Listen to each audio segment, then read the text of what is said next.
Ada tips dari saya untuk menghindari jerawat di saat menggunakan masker. Yang pertama, gunakan masker yang berbahan lembut karena jika kita menggunakan masker yang berbahan keras, itu akan menimbulkan gesekan pada kulit dan menyebabkan kelenjar keringat atau kelenjar minyak dapat berproduksi lebih banyak.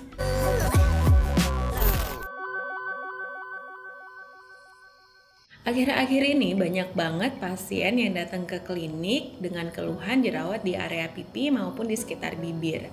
Ternyata di adaptasi kebiasaan baru atau new normal ini ada masalah baru yang timbul.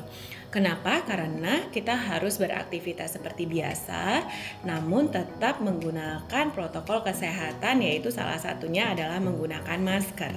Oke, kita bahas ya. Yang pasti yang dibicarakan di sini adalah bukan masker untuk perawatan wajah loh, tapi masker yang digunakan untuk menutupi area mulut dan sekitar hidung. Ada beberapa macam masker yang kita kenal, yaitu ada masker medis maupun masker kain.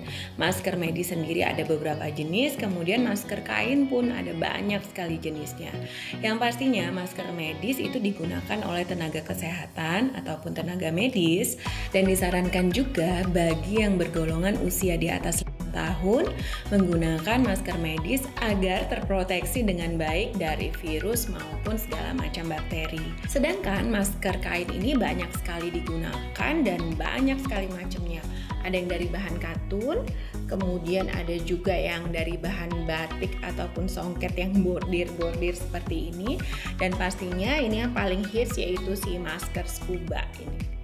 Jadi awal terjadinya jerawat itu karena wajah tertutup oleh masker, jadi panas, lembab sehingga kelenjar keringat atau kelenjar minyak berproduksi lebih tinggi.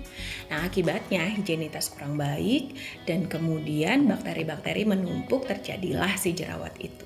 Ada tips dari saya untuk menghindari jerawat di saat menggunakan masker. Yang pertama, gunakan masker yang berbahan lembut karena jika kita menggunakan masker yang berbahan keras, itu akan menimbulkan gesekan pada kulit dan menyebabkan kelenjar keringat atau kelenjar minyak dapat berproduksi lebih banyak. Kemudian yang kedua, hindari penggunaan kosmetik yang berlebihan karena itu sifatnya menutup pori sehingga dapat menyebabkan terjadinya jerawat.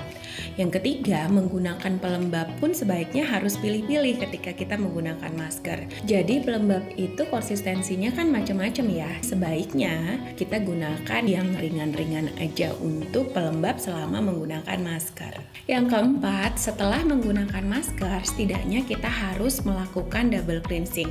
Double cleansing itu seperti apa? Itu ada di YouTube saya yang ini ya. Nah, selanjutnya perlu diingat lagi ketika kita menggunakan skincare nih udah secara keseluruhan, jangan buru-buru langsung pakai masker. Jadi biarkan skincare meresap terlebih dahulu, baru kita menggunakan masker, itu jauh lebih baik. Jadi kalau mau pergi seharian nih, lebih baik kita membawa cadangan masker yang bersih di dalam tas. Setiap 4 jam kita ganti untuk menghindari tertumpuknya bakteri yang bisa menyebabkan jerawat. Nah, yang pasti pola makan pun harus kita perbaiki, misalnya tepung-tepungan, kemudian gula, susu itu juga bisa menyebabkan jerawat. Jadi jangan hanya masker yang disalahkan.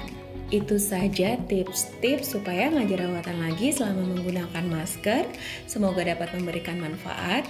Jangan lupa like, subscribe, share, dan bunyikan loncengnya. Sampai ketemu lagi di tips Q&A dan jurnal Dokter Ika berikutnya.